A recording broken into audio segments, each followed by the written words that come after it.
Minor బాలికను హత్య చేసిన ఘటన కడప జిల్లాలో చోటు చేసుకుంది. కాజీపేట అగ్రహారానికి చెందిన కీర్తన ఇంట్లో ఒంటరిగా ఉండగా వెంకటేష్ అనే వ్యక్తి గొంతు కోసి హత్య చేశాడు. కొద్దిసేపటికే తండ్రి వచ్చి చూసేసరికి కీర్తన రక్తపు మడుగులో పడి ఉంది. వెంటనే 108 వాహనంలో ఆసుపత్రికి తరలించగా అప్పటికే బాలిక చనిపోయిందని వైద్యులు నిర్ధారించారు. కాజీపేట గాంధీ కోడ్ల వద్ద స్థానికులు ధర్నాకు దిగారు. హత్యకు గల కారణాలపై పోలీసులు ఆరా తీస్తున్నారు. ఈ ఘటనకు సంబంధించి మరింత సమాచారం మా కరెస్పాండెంట్ సుధీర్ అందిస్తారు.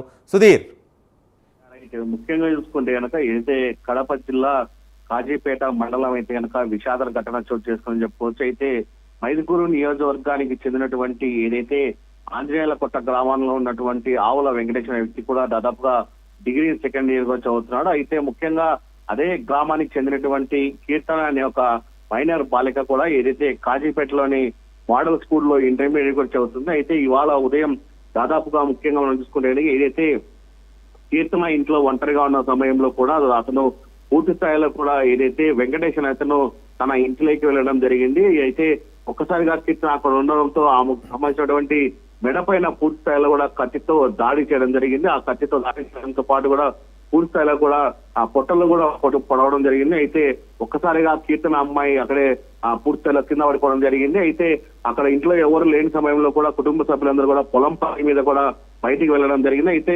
తండ్రి ఇంటికి చేరుకోగానే పూర్తి స్థాయిలో బాలిక అలా పడి ఉండడం చూసి ఒక్కసారిగా దిగ్రాంతపోయాడు. అయితే 108 ఫోన్ చేయడంతో కూడా 108 ఆ గ్రామానికి చేరుకోవడం జరిగింది. అయితే ఆ అమ్మాయిని కడప రిమ్స్ కు తరలించే మార్గం మధ్యలోనే ఆ అమ్మాయి కూడా చనిపోయింది. అయితే ఈ నేపథ్యంలో వెంకటేష్ అనే వ్యక్తి కూడా పూర్తిస్థాయిలో పోలీసులు కూడా అతను అయితే వసూలు తీసుకున్నారు. అయితే అమ్మాయికి న్యాయం చేయాలని చెప్పి ఏదైతే కడప హైదరాబాద్ జాతీయ రహదారిపై కూడా తమ బంధువులందరూ కూడా పూర్తిస్థాయిలో పెద్ద ఎత్తున కూడా ధర్నా చేస్తున్న కార్యక్రమం ఉంది. అయితే ఇప్పటికే మైదుకూరు డిఎస్పీ కూడా సంఘటనా స్థలానికి చేరుకోవడం జరిగింది.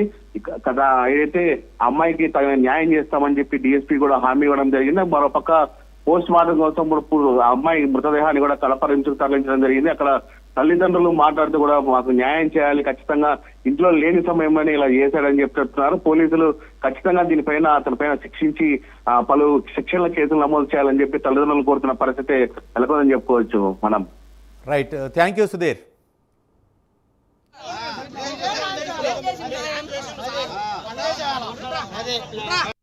ఇలా డిప్యూటీ సీఎం పవన్ కళ్యాణ్ గారు సార్ గారికి తెలియజేయమనగా మా ఊర్లో ఒక పాపను ఇంటర్మీడియట్ జరిగే పాపను గొంతు కోసి అన్యాయంగా చాలా కిరాతకంగా చంపేసినారు సార్.